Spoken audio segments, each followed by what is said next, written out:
Hi there, I'm Shannon King, a Chief Learning Officer at Battelle for Kids. Today I'm excited to talk to you about one of my favorite subjects, assessment. If you know me at all, you know that I love, love, love assessment. It's one of my favorite things. I know that makes me a super nerd. And there's so much power and potential with assessment, and so many ways that we think about assessment that get in the way of actual student learning. And so today we're going to talk a little bit about how we can be intentional in our approach to assessment, how we might create purposeful assessment systems that really build hope and resilience in students, that measures durable skills and that required academic content. Along with this brief video is a discussion guide that'll help support your teams in having this really important conversation back in your school systems. So let's get started.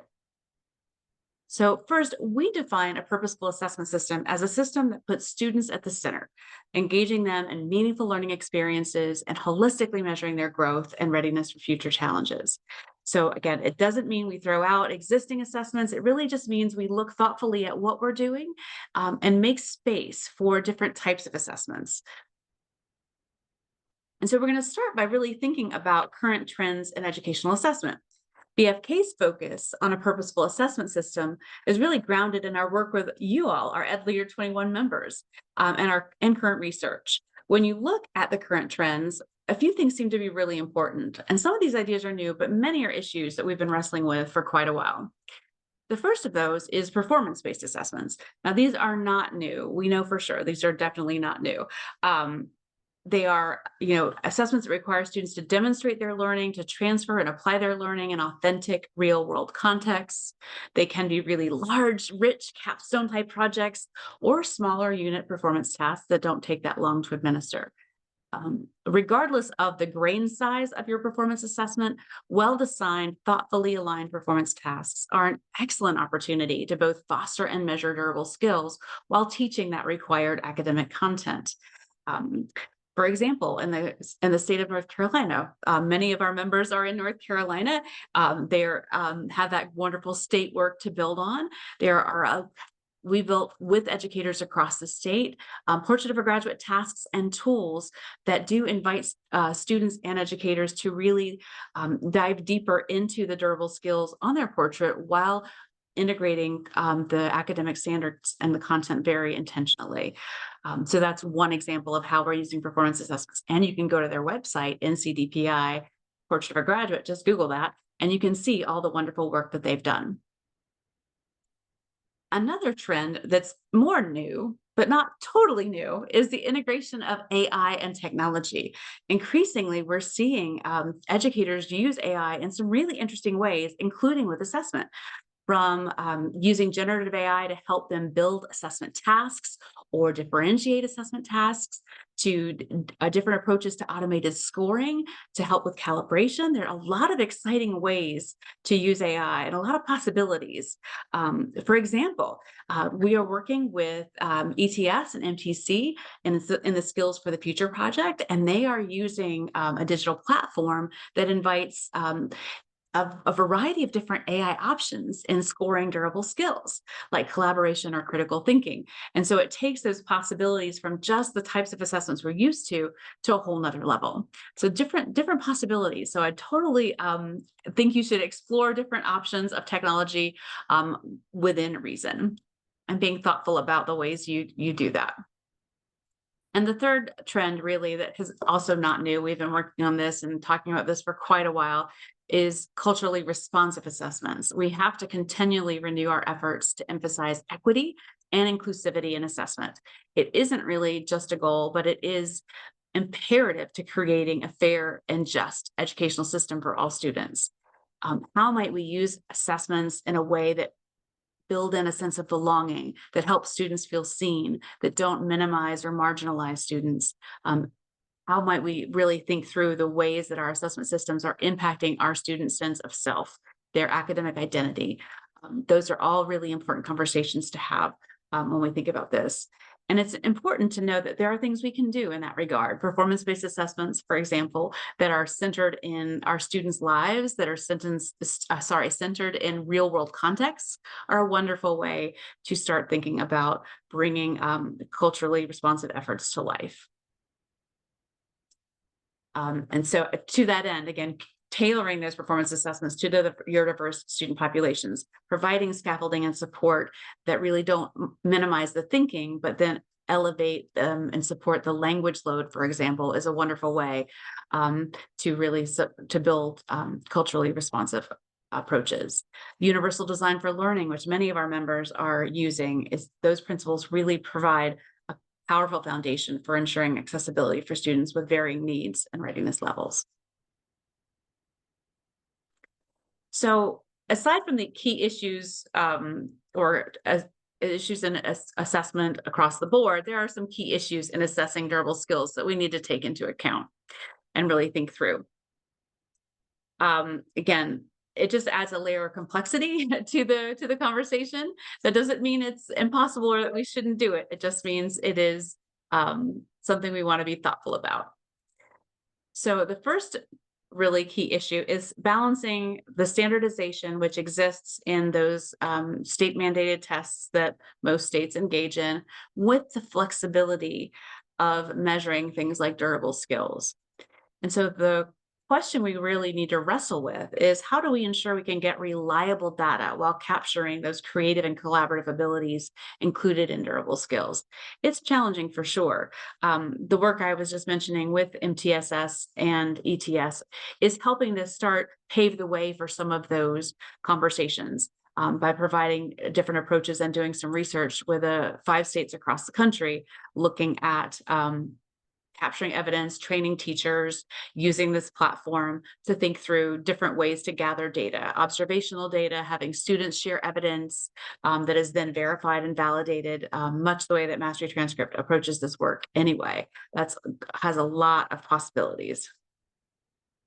Another really key issue with measuring durable skills is resource allocation, right? There's never enough funding for everything you need to do. And with so many other required assessments, some mandated by the state, some federal legislation, but as part of the conversation, it's challenging to find the resources or the funding, the time to create and implement assessments that align with durable skills. And additionally, mentioning before, if we're going to lean into AI and technology, how can we really think about using AI tools in a way that's transparent, fair, and unbiased? So there are definitely validity, ethical concerns, policy concerns about that. It can be a very powerful lever, but it's one we really need to think about carefully. And so what can we do about it? Enough about the issues. Let's talk about what we can do about it. There's a variety of recommendations that we have learned from you all that we'd like to share today. The first is, again, to adopt a balanced assessment system. And so the question I'd invite your team to think through is, what might an ideal assessment system look like in your district? What are some different ways you could do that? Might you use formative assessments to provide ongoing feedback around your durable skills? Could you embed student self-assessment and peer assessment as a way to really build in opportunities to nurture and foster those durable skills? What are ways we might combine standardized tests, performance-based assessments, or portfolios to really provide a holistic picture of student growth? So I'd love for you to think through that, and please share back with us what you guys talk about with your teams. Another recommendation is really investing in professional development, thinking outside the box about possibilities of time to do that. What we're seeing when we're working with districts in this approach of measuring durable skills is empowering teacher leaders is crucial to success. Building that ownership with your educators, the teachers who are in classrooms with students every day, who know their students and know how we might approach this in different ways, empowering them to really lead the way. Find those early adopters, give them permission to take some risks and play with this. That is a wonderful way to really think through the beginning of professional development. Invite those early adopters to try things out, to see what works, to share back with their teams, to share back with you, and you can kind of start to cascade your capacity building in that way. I mentioned North Carolina before. They're leveraging that portrait of a graduate in some really interesting ways by providing those resources free for the state, including online modules to support educators in using the tasks, making the tasks available with AI prompts so that teachers can tailor the tasks to their own needs, allows teachers to really engage in professional learning when and where it works for them, allows school leaders to provide resources to teams and instructional coaches in buildings, to principals, building other building leaders to really support their teachers on the ground in a way that is free for them, but also, again, customizable in terms of time. That's just another example. Thirdly, we'd love for you to consider how you might leverage technology thoughtfully. I've said that a couple times already, but what safeguards should be in place to ensure technology supports rather than limits our approach to assessment and student learning?